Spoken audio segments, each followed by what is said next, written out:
हमारे आसपास की कायनात मादे से बनी है, लेकिन साइंस का मानना है कि अगर मादा मौजूद है तो रद्द मादा यानी एंटी मैटर भी जरूर मौजूद होगा।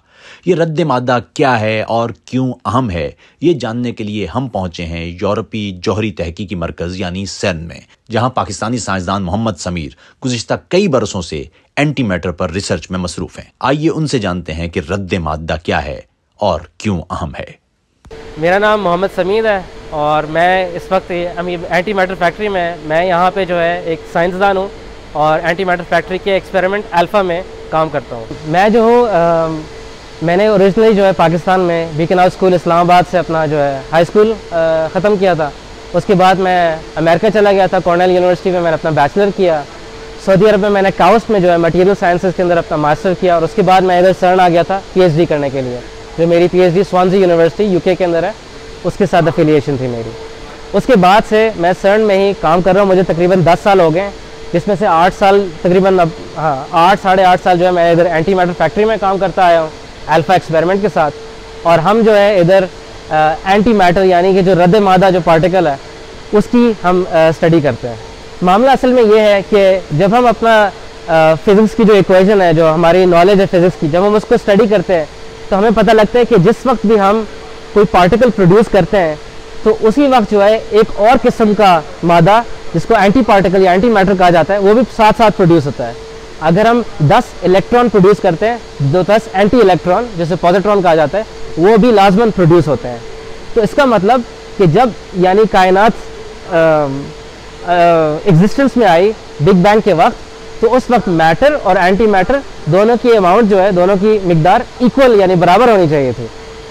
अब असल में जब हम टेलीस्कोप से बाहर देखते हैं, अपनी सारी गैलेक्सीज को देखते हैं, दूसरे सितारों को देखते हैं, तो हमें नज़र ये आता है कि हर जगह मादा है और रद्द मादा एंटी मैटर मौजूद नहीं है कायनात के अंदर। ये सारा रद्द मादा कहाँ गया? ये कोई ऐसी जगह पे कायनात में मौजूद है जो बहुत ही दूर है, जिसको अभी हम अपने टेलीस्कोप से नहीं देख सकते, या कोई ऐसा कोई प्रोसेस था जिसकी वजह से रद्द मादा जो है नॉर्मल मादा के अंदर कन्वर्ट हुआ है पिछले 14 बिलियन ईयर्स के अंदर।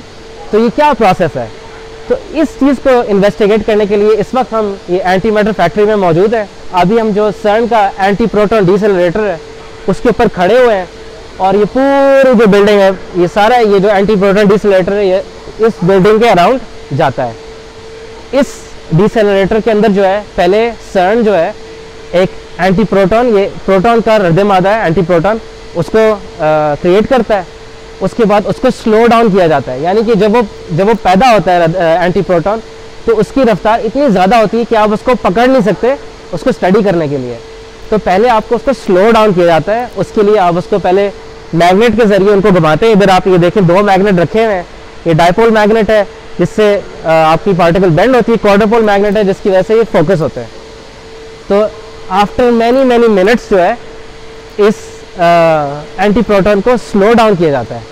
जब उनकी रफ्तार कम हो चुकी होती है, यानी कि इतनी कम हो चुकी थी कि आप उसको अब बिजली से, इलेक्ट्रोस्टैटिक से जो है उसको आप ट्रैप कर सकते हैं, उसको रोक सकते हैं, उसको पकड़ सकते हैं।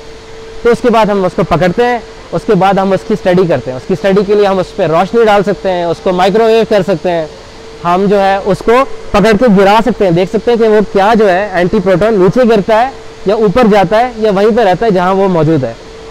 हम बड़े अच्छी तरीके से समझ सकते हैं कि मैटर जो आपका रेगुलर जो मादा है वो क्या होता है। अगर आपके हाथ में कोई टेनिस बॉल है, आपने टेनिस बॉल को आप छोड़ते हैं, आपको पता है टेनिस बॉल जो है नीचे गिर जाती है। या अगर आपके पास एक इलेक्ट्रॉन भी है, जब वो भी आप उसको छोड़ते हैं आपको पता है वो गिर जाता है। लेकिन क्या एंटी इलेक्ट्रॉन या अगर आपके पास कोई रद्द मादा की एंटी टेनिस बॉल मौजूद हो, अगर आप उसको छोड़ें क्या वो गिरेगा? क्या वो वहीं पर रहेगा? क्या वो ऊपर की तरफ चला जाएगा? इस चीज़ की इन्वेस्टिगेशन पिछले साल तक हमें पता नहीं था कि ऐसा होता क्या है। तो ये जो आइडियाज़ थे कि भाई हम जो है एंटी मैटर के ऊपर रोशनी डाल के देख सकते हैं कि अगर उस पर रोशनी डालें, हाइड्रोजन पे रोशनी डालें या एंटी हाइड्रोजन पे रोशनी डालें तो उस पर क्या फ़र्क है, या अगर हाइड्रोजन को माइक्रोवेव करें या एंटी हाइड्रोजन को माइक्रोवेव करें तो क्या फ़र्क है।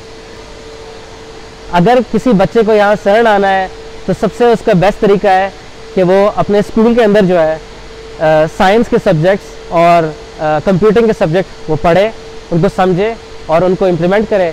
और सर्न के जो प्रोग्राम है उनके अंदर अप्लाई करें, चाहे वो समर प्रोग्राम है या टेक्निकल प्रोग्राम है या पीएचडी प्रोग्राम है, उनको अप्लाई करें। जब उनकी सिलेक्शन होती है फिर वो यहाँ पे आएंगे और उनको फिर यहाँ पे भी मज़ीद ट्रेन किया जाएगा कि वो यहाँ अपनी जो स्किल्स है उसको किस तरह इस्तेमाल कर सकते हैं।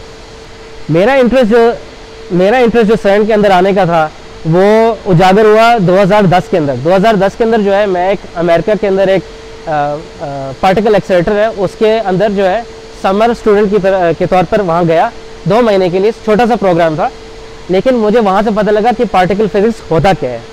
उसके बाद 2011 के अंदर जो है मुझे मेरे प्रोफेसर ने कहा कि तुम सर्न में भी अप्लाई करो, हो सकता है कि वहाँ पाकिस्तानीज जाते हैं। तो 2011 में सिर्फ 2 पाकिस्तानी सेलेक्ट हुए थे जो सर्न में आए थे, उसमें एक मैं था। तो जब मैं यहाँ सर्न आया तो तब मुझे वाकई उसके बाद पता लगा कि भाई यहाँ तो हिग्स बोसन की भी रिसर्च होती है, यहाँ और भी मुख्तलिफ किस्म के जो पार्टिकल है एंटी पार्टिकल के ऊपर रिसर्च होती है।